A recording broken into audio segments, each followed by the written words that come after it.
One, two.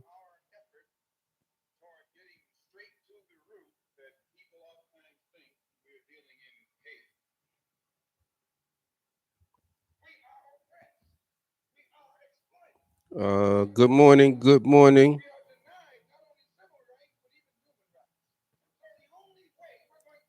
I'm in here, my people.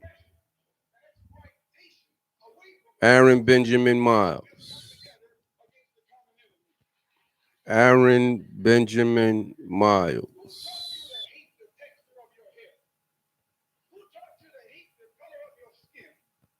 Aaron Benjamin Miles. That's who it is.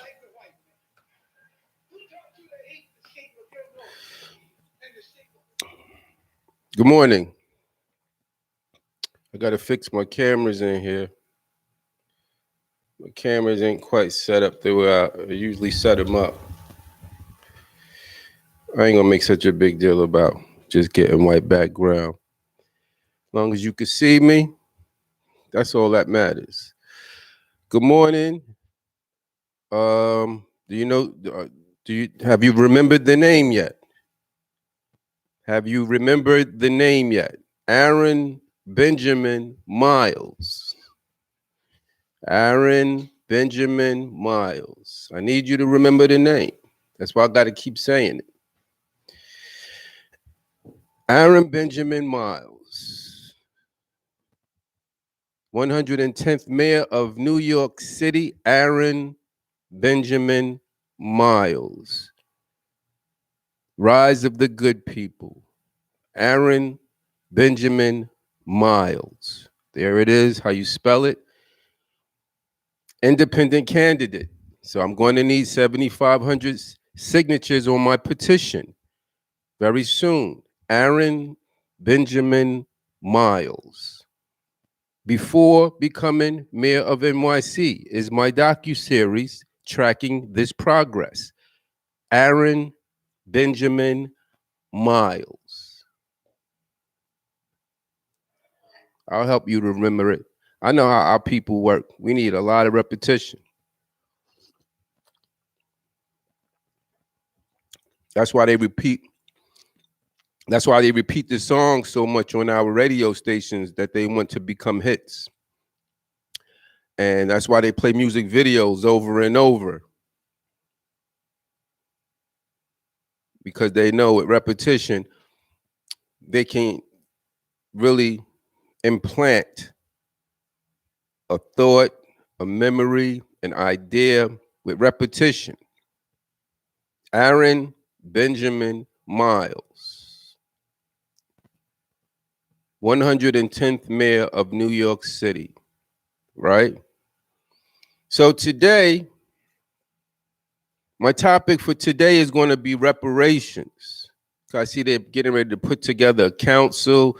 They're ready to discuss reparations with us, right? Now, I told you guys, this is a very special time. And don't think they're ready to talk about reparations because they've had a change of heart. Don't think they have all these diversity, equity, and inclusion initiatives because all of a sudden they're feeling a change of heart. Because you'll be sadly mistaken. Don't think they're coming to the table ready to negotiate because all of a sudden they feel like, oh man, we've been treating these people so bad like this. Look at them. They don't even have electricity. They don't have heat and hot water in this cold weather. We're not sharing any of the economy with them. We're killing so many of their children with our police and law enforcement. Don't think these are the reasons they want to come to the table to discuss reparations with the colored folk, with the black man. No, that's not the reason at all. And I'm going to tell you the reason in a minute because I got to get my phone over there. Hold on.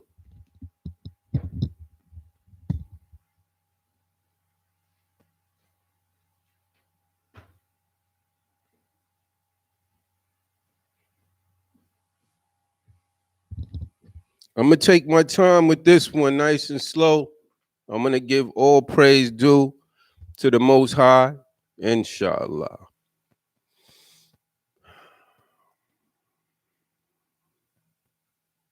I want to take a moment to acknowledge all of our ancestors for their protection, wisdom, and guidance, who are very hard at work right now.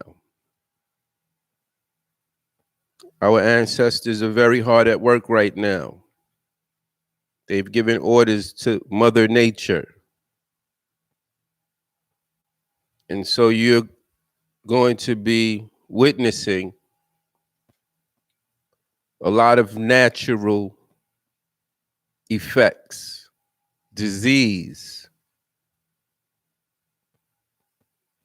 You're going to witness disease. You're going to bear witness to storms. You're going to bear witness to earthquakes, tsunamis, tornadoes. You're going to bear witness to severe weather. You're going to bear witness to power outages. These are the ancestors. They all over right now, hard at work, and they are very upset, very angry, inshallah. Economic collapse. Our ancestors, they know what's going on because they got fresh witnesses that these advocates of the white agenda sent to them on a regular basis. They take a new life. That new life goes to the ancestors and gives a full report of what's going on here, even though they can see for themselves, but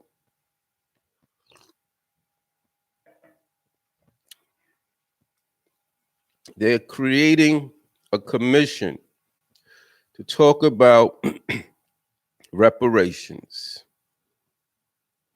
I've been appointed by the ancestors to take part in this conversation. You want to discuss reparations, so where do we start? My peoples are so beat down and broken down, they're mostly just anxious to get to the money part, because they think it'll give them some relief. They're not really so concerned about what are you trying to give them money for. They don't even know what the bill looks like that you should be paying off, right? And you don't want to discuss that part because that bill, that's a book. That's a book. That's a crazy bill. You know honestly that you can't afford it. All of you advocates of the white agenda, you don't possess this kind of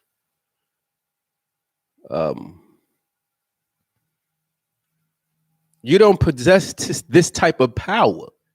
This goes beyond money. This is power. You don't possess this type of power. You can't even muster up this kind of number, even if you only use credit. It gets beyond the numeric characters. I don't even know what kind of character you have to define this power with. Your numeric scholars have never seen this type of a number.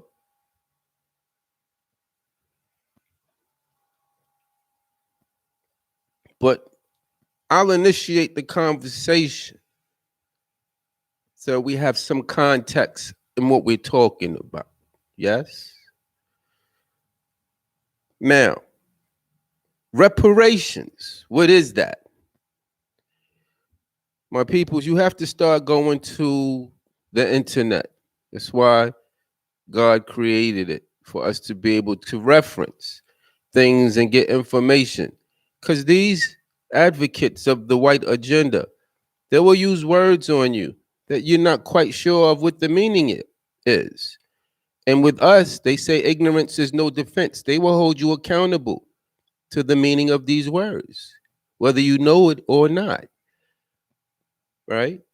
And so it's good to go and Google up certain things to see exactly what they're saying. Now, reparations, as defined on the internet, means the making of amends for a wrong one has done by paying money to or otherwise helping those who have been wronged. And there's another definition under that, like they have, like sometimes they have multiple definitions. Under it, it says the compensation for a war damage paid by a defeated state. Now, are you telling us you're a defeated state? I don't think you're a defeated state yet, but I know you're headed there. And so you're trying to brace yourself and stop this what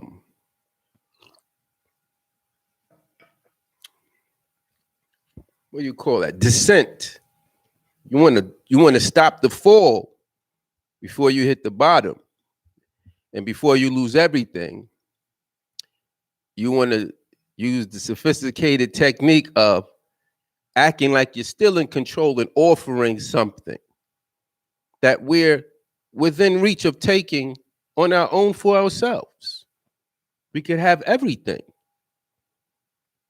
Why should a defeating or winning entity stop and take a portion of something that's being offered by the defeated state when they could just take everything?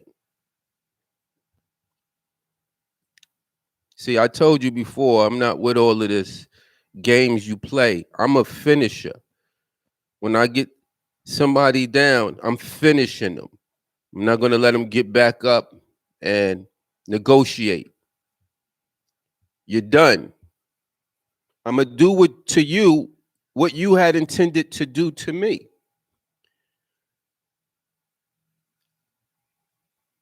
Inshallah. Now, I'm going to say what reparations is again. Reparations, the making of amends. Amends. What is amends? So I had to look up amend. Amend means to make minor change in order to make it fairer, more accurate, or more up to date. Another meaning under that, it says modify formally as a legal document or legislative bill. There's another meaning, it says make better, improve. Then it has another under that, says put right. Now, what are you trying to put right? What are you making better? For whom and for what are you giving us reparations? We need an itemized bill so we can know we're getting paid properly. Now, we have scholars that the ancestors can commission to do a very effective job in putting together that itemized bill. Right now, I'm just going to go through some very emotional recollections of things that stick in my soul that I know you have to be held accountable for. Like the brother I showed at the beginning, Brother Malcolm X. What is someone like that worth? See, these are the kind of questions you have to ask. Because like you throwing around these numbers, 17 trillion, 800 billion. These is numbers. You could get one of these little banks to pay this off, and then what? You're off the hook. It don't work like that. You couldn't have. Those numbers can't afford to pay for Malcolm X by himself. 17 trillion. Malcolm X is worth way more than that. What about Martin Luther King? Go further back than that. What about Shaka Zulu? Oh, but we just talking about America, right? Not your parents. Great Britain and all of them did. So that was them, right? Let's keep it in the United States. Malcolm X, Martin Luther King, Black Wall Street.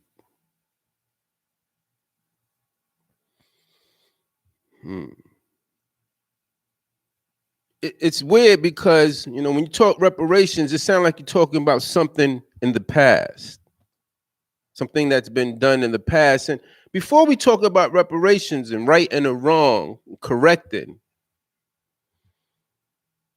I want to know that the person who's discussing paying these reparations feel remorseful.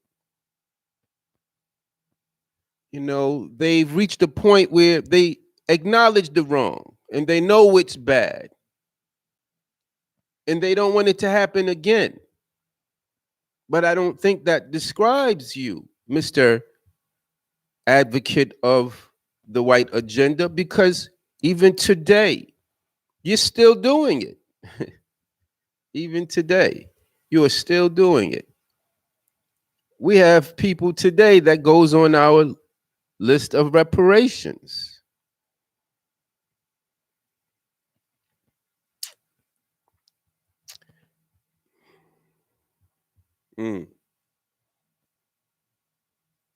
Our ancestors possessed me, commissioned me, and ordered me to address this matter because they know I'm very passionate, I'm very disciplined, and I'm very invested in their cause. Now, reparations is kind of a way for you to say and admit, you did our ancestors wrong while they were alive. It would be very much a disservice for me to allow you to get away with doing them a wrong a second time while they are not alive. That's not happening, my friend. Trust me. I'm different.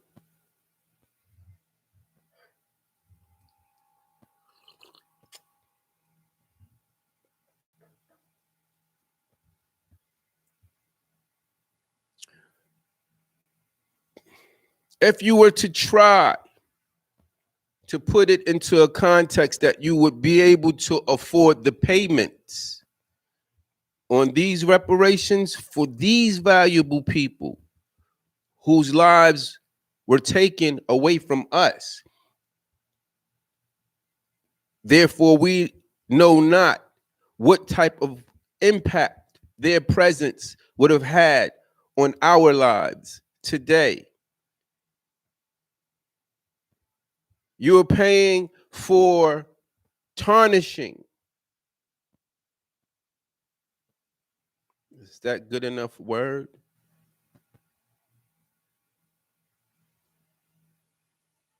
You just demolished our reputation around the world, where anywhere we go, every other nation and race of people think they don't owe us any amount of consideration, respect, because of the profile you've painted for us.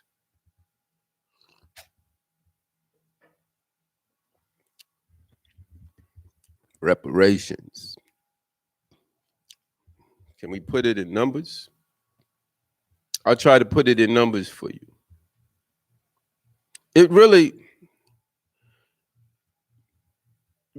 listen, you're getting these tame Negroes to sit down at the table with you to discuss a situation that's going to affect all of us, to speak on our behalf. You can't get no tame Negro to speak for me. You understand what I'm saying? That's not working. And this is what happened.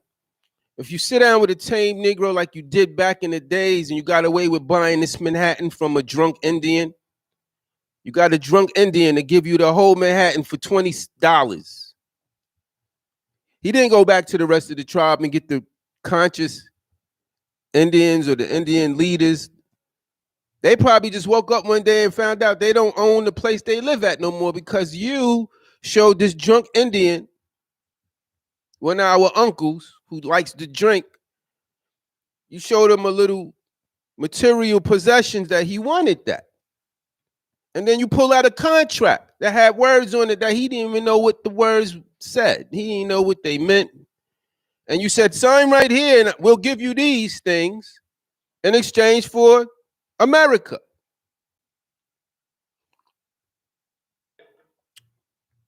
One of our drunk uncles. And he said, oh, can I have some of those? And you say, yeah, just put a mark here. Take this marker and just put a scribble right there. And he said, oh, y'all can have some of those? You say, yeah, let me hold your hand. Let me show you how to do it. You just do like that. And you put the mark. Yeah, now take it. Take whatever you want. And he said, oh, woo, thanks. And you had Manhattan and you held the rest of the Indians to that where you was ready to fight them for what was theirs. You was going to war with them, killing these people, our ancestors again, killing them because of a deceptive thing you did with one of our drunk uncles who ain't know what the hell you was talking about.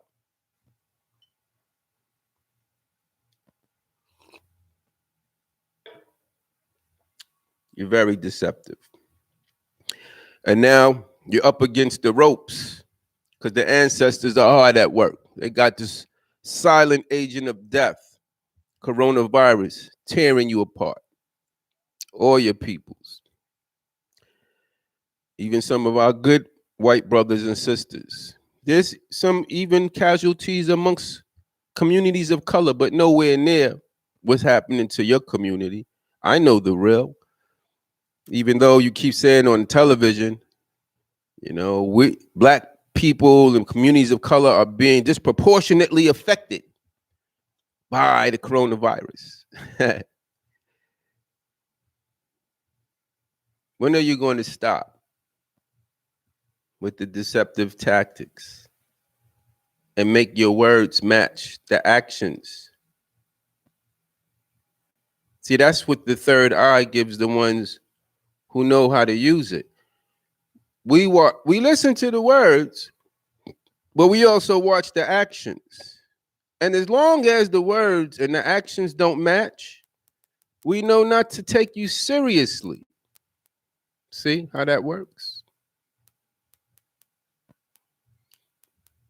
A lot of people from our community, they don't know how to do that. And they're so broken down and they're so in pain. Even the little kids, you look at them in their eyes, you see the pain. You motherfuckers.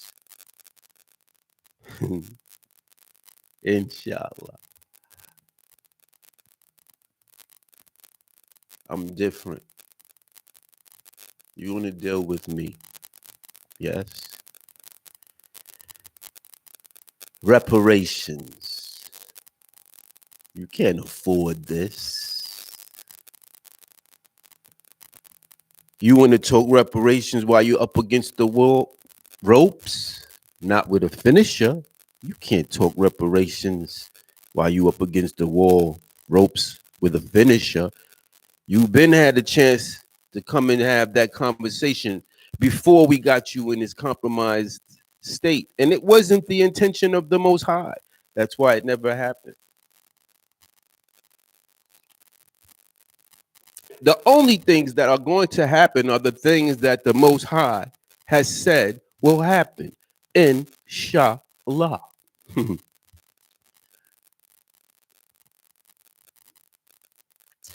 So you're up against that rope now.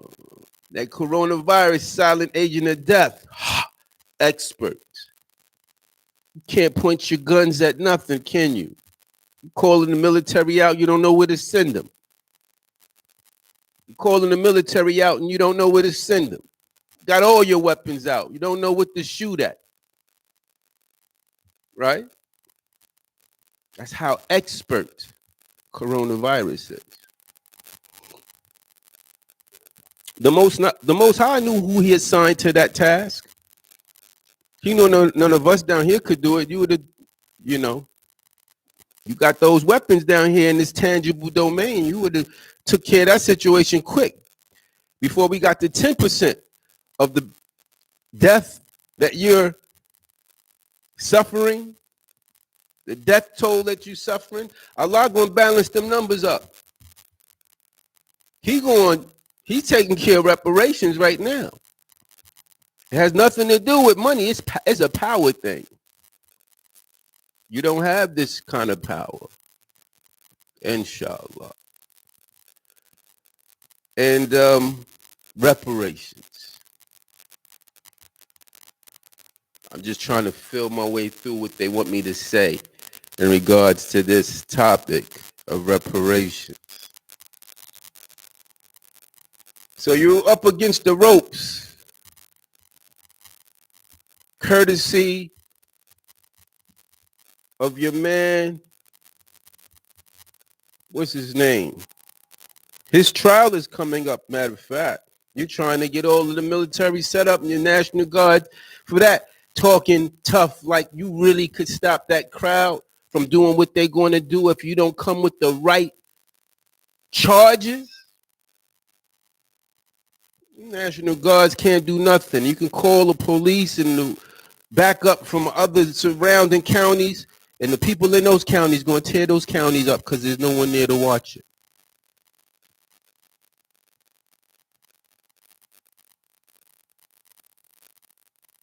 And you're trying to get military people to stand up and point the gun at the crowds. You putting these military people in neighborhoods where they don't know nobody. But if the military people are listening, they need to understand this. They got somebody else pointing guns in the neighborhood where your family live at, where your kids live at, where your friends live at. See, they didn't put you in the neighborhood where your family and your kids and your friends live at because they knew you wasn't going to really point the gun over there at them, let alone shoot, right? So they put an army person in your neighborhood where your family live at and your kids and your friends who's not from around there because they have a better chance of giving the order, shoot, and it can happen. All of y'all, military people from the United States, just know that as they deploy you guys, the fact that they're not putting you in the neighborhood where you know the people, and they putting you somewhere where you don't know people, so you could point that gun at those strangers. They have another soldier in the neighborhood where your family live at, where your loved ones and your friends live at, and your kids. And they're making sure to that soldier, those people you love are strangers.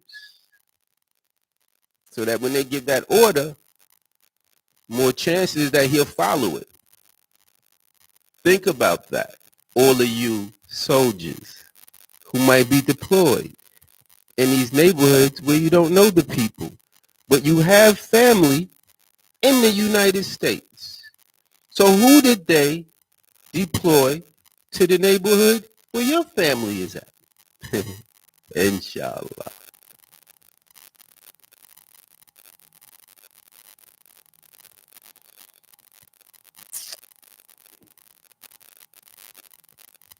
We got the coronavirus.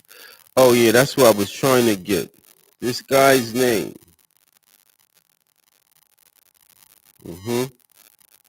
Because this whole thing started with him.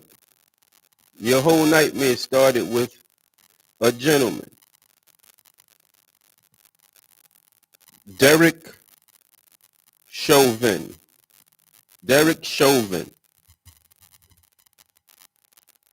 the elite advocate of the white agenda that wanted to be famous for putting his knee on the neck of an innocent, righteous black man and watch the life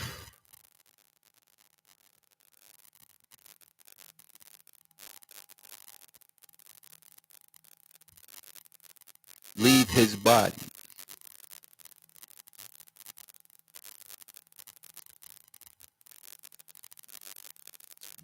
Derek Chauvin. He was married to Kelly Chauvin. Kelly Chauvin. She left him. She felt the energy. Once, at a point in time, she nurtured this man. This is why I put out energy for her. Derek Chauvin.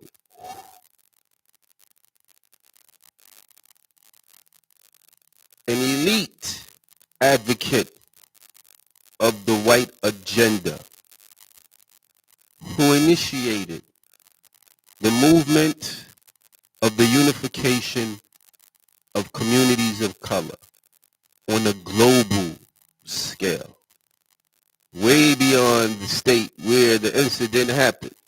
Now, this was very unexpected to you, advocates of the white agenda, and you really had no intentions of setting out this initiative for diversity and equity and inclusion. But you really didn't expect that swelling up of a movement of the unification of communities of color on such an enormous scale. You had no idea how to contain it, even with your law enforcement and your military. Because even within your law enforcement and your military, you know, these people come from homes. They from our community. You just pull them out. And you think you trained them so well that they're only going to listen to you. You think they're tamed Negroes. But they're not so tame that you can order them to kill their own loved ones. And that's why you're a little uncertain of where you stand. Because you don't know if you can give these men orders to go back to the community from which you took them. You're not sure if you can give them orders to go back into the community from which you took them to enforce your white agenda. See, there's a limit to your influence even over those men, even with so much conditioning. Once they realize you're giving them orders to harm the people they love, specifically, your grip on them, your control over them may be broken. Inshallah. This is only the ancestors at work. Inshallah.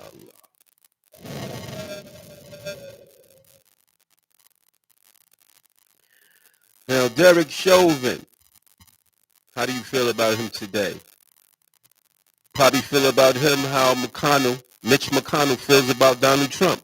At first, he was a total Donald Trump advocate until Donald Trump didn't know when to back off and cost Mitch McConnell everything.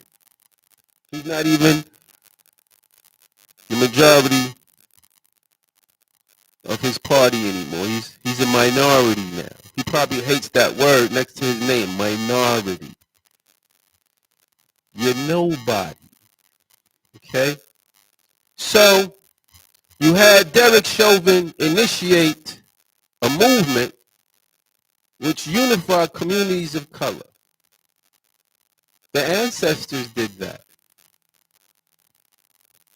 The Most High wrote that. That Derek Chauvin should put his knee on the neck of George Floyd and watch his life leave his body in front of cameras. Because the Most High knew what that would do. And it did exactly what he wanted it to do. It initiated the movement of the unification of communities of color. And that wasn't where he wasn't finished yet. He told the ancestors, now I need you to go out there and appoint one of my best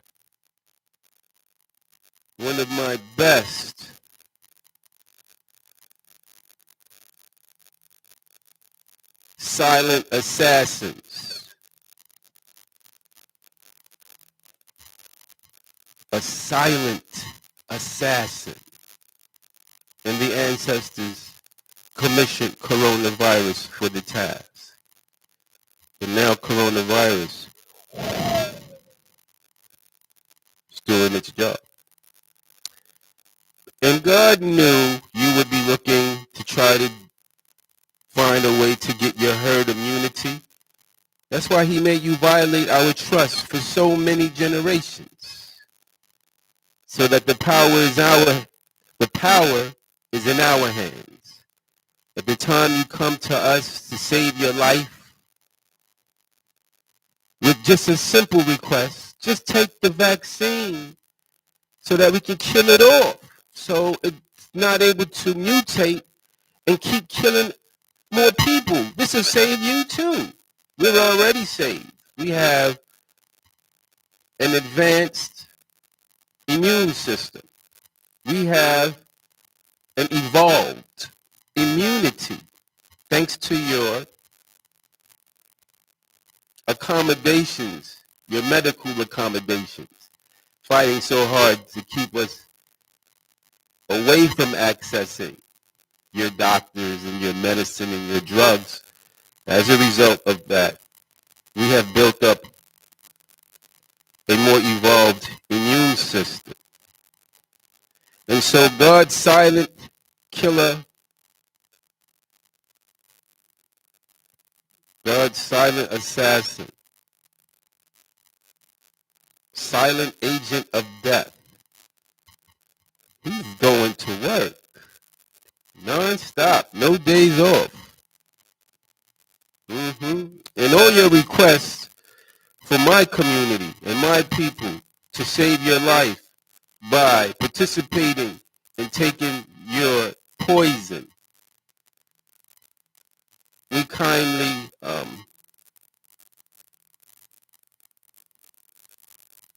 decline your offer.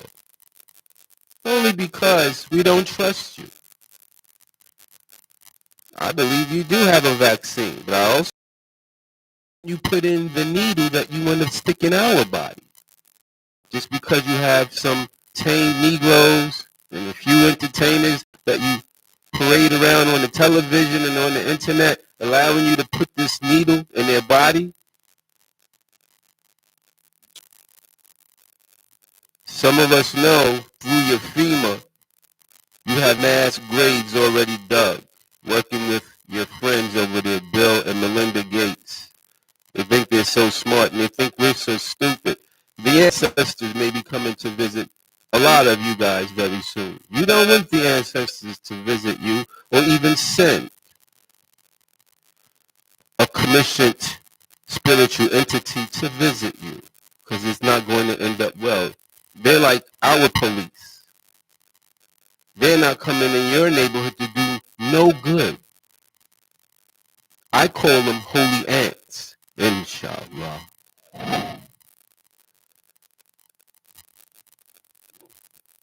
So some of us know through FEMA, you have concentration camps set up already.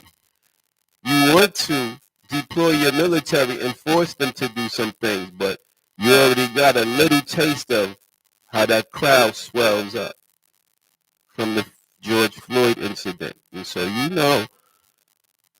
don't know, but you have an idea what our numbers look like and how it gets, what it look like when we get together with a little bit of anger sprinkled in there. You ain't really see anger yet.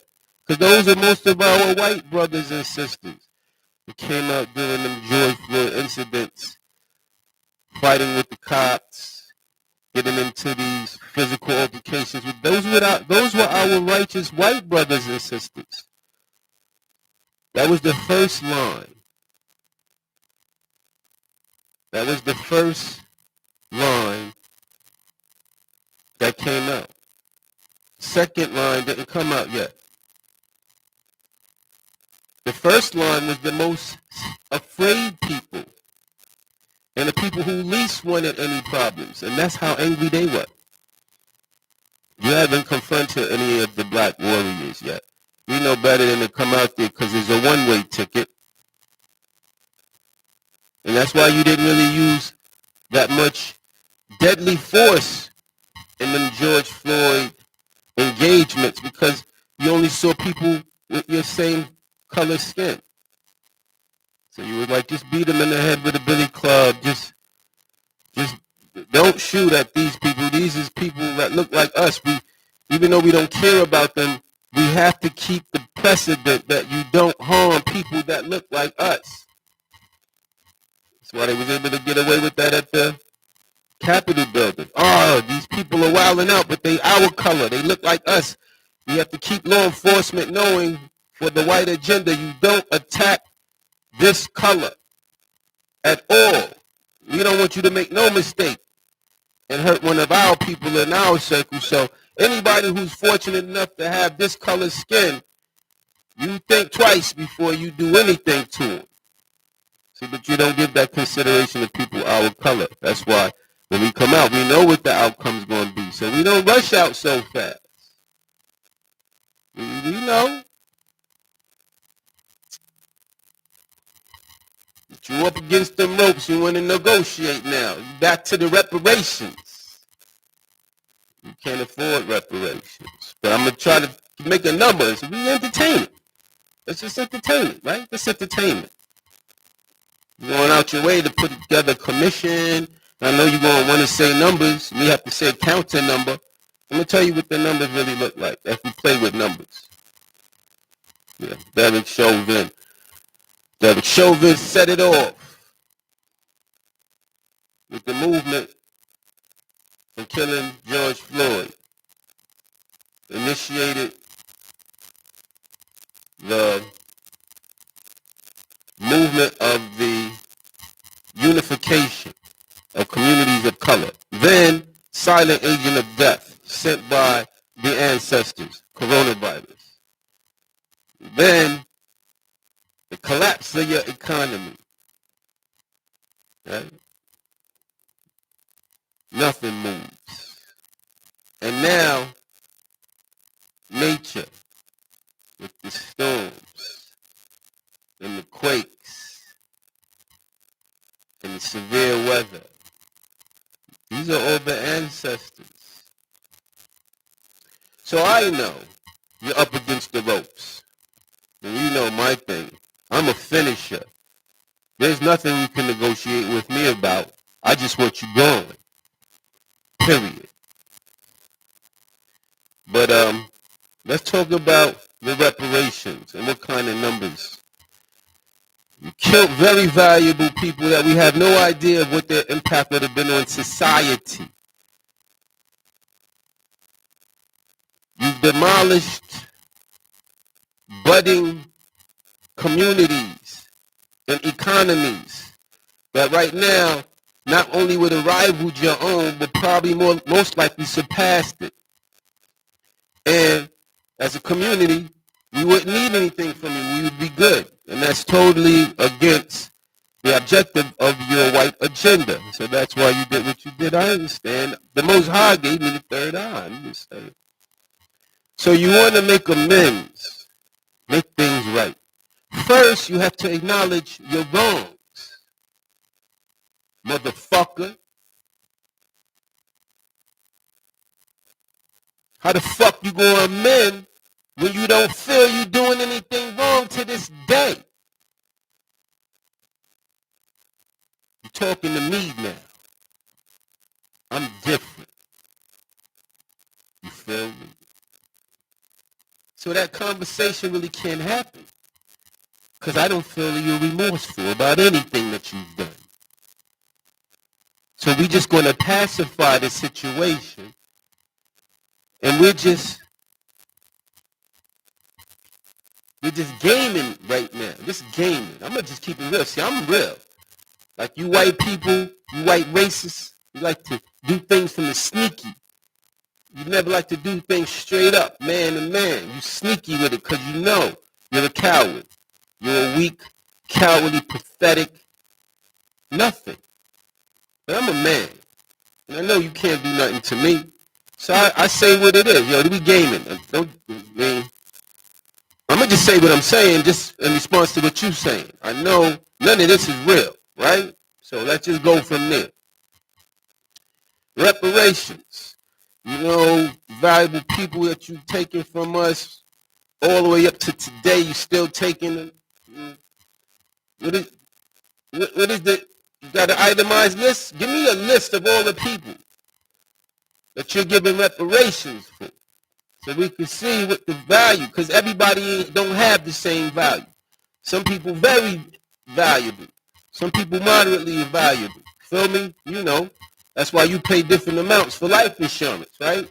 Everybody don't get the same thing. Some people more valuable than others. So we need a list to see who the fuck you paying us for, right?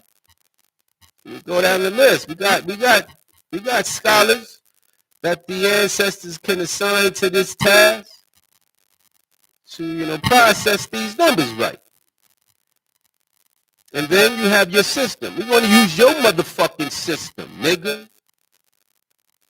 Not a different set of rules you want to throw out here. You know, you got that compounded interest thing you put on us, black men, for child support, or people that owe money to one of your corporations or whatever, right? Those numbers be escalating.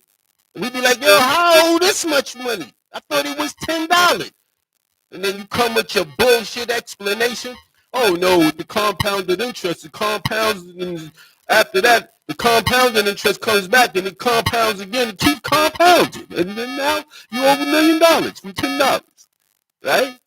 You bitch-ass motherfucker. All right, so we're going to use these methods. Damn. When I get this list of all these people, different values, some very valuable and some extraordinarily valuable, and then I take all this time that done passed with your motherfucking compounded interest formula, nigga, you know what you owe us? Okay, you know what it is. You said this $17 trillion. It's $17 trillion per nigga per year till the motherfuckers die, and then you gotta pay their kids after they go. Bitch ass motherfucker. That's what it looks like. $17 trillion per nigga per year till a nigga die. And then you gotta take that again and keep it going with his kids. And it's kids after that, and it's kids after that for about 400 motherfucking years.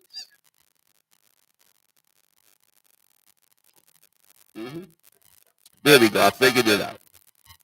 It's $17 trillion a year for each nigga that's out here. In America. We ain't going by these other niggas, but with $17 trillion, a nigga could go and help other niggas in other places. You be like, nigga, you fucked up over here? I got you. Give me your PayPal number or you got Cash App, nigga? All right, I'm going to Cash App you a few million. You know what I mean? I got you. I can't be fucked up like that over there eating mud cookies while we over here paid like this in America. We paid, nigga. You ain't heard about it? We got reparations. I I get $17 trillion a year, motherfucker. I could afford to splurge. So that's what it is. The reparations. If you want to try to see if you can find a way to pay it, it don't have to be cash. You go on your computer. You know, y'all use this credit system where you just press you punch the numbers in there. Just punch the numbers in there. It don't have to be. We could spend it in credit. We spend it in credit. It's nothing. You know what I mean? Because the only other thing I could tell you to that, the reparations, is say, forget all of the payment and paying us. Just take everything back away from the niggas who still benefit and inheriting shit from all of that shit, right? You got people that's so paid right now and they feel so entitled because they inherit fortunes down the line coming back from those slave eras. Just say, take all of that back from all of those motherfuckers, and then you have a broke nation, right? Only thing I'm saying is, to make it fair, just push reset. Nobody have nothing. Everybody start from scratch. And we go from there. We'll be good with that. Don't give us nothing. Just take everything away from all these other motherfuckers that even though they wasn't there, because that's what you say about a lot of black people. Y'all wasn't there. Why are we giving y'all anything? Well, you wasn't there. Why you inheriting anything, you bitch-ass motherfucker? Right? You wasn't there. Why you still living off of the sweat, blood, and tears of our ancestors? This whole New York was built off of a lot of that. Blood, sweat, and tears of our ancestors. So while y'all still in control of it and benefiting from it, tear all this shit down and let's all start from scratch. All we want is a level playing field because we know we'll wax that ass. We already know.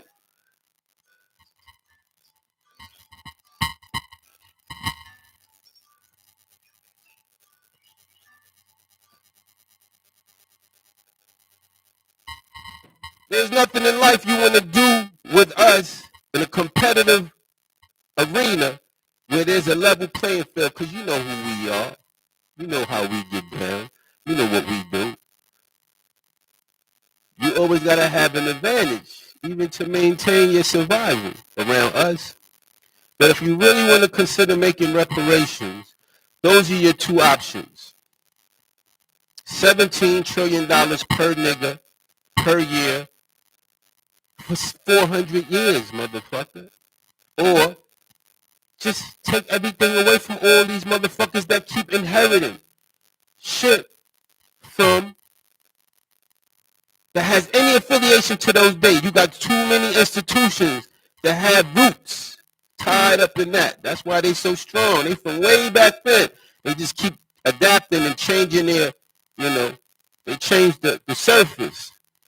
Aunt Jemima ain't Aunt Jemima no more. She changed her name even. Because they, oh shit, man. You don't want them to know we got our roots so far back into the slave time. Like, they feeling the way about that now. Change it to something else, like just tasty, sticky syrup. We ain't going to call it Aunt Jemima no more. No, we know that's from there. That got to go. All these institutions that got roots, Chase Bank, JP Morgan, all of these companies got roots, got your foundation. Wall Street. Wall Street was where you was trading our ancestors.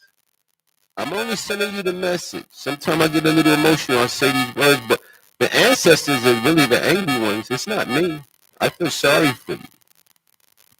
They're just getting started. If you listen real close, you can hear them outside your window. It sounds like wind, but that's not wind.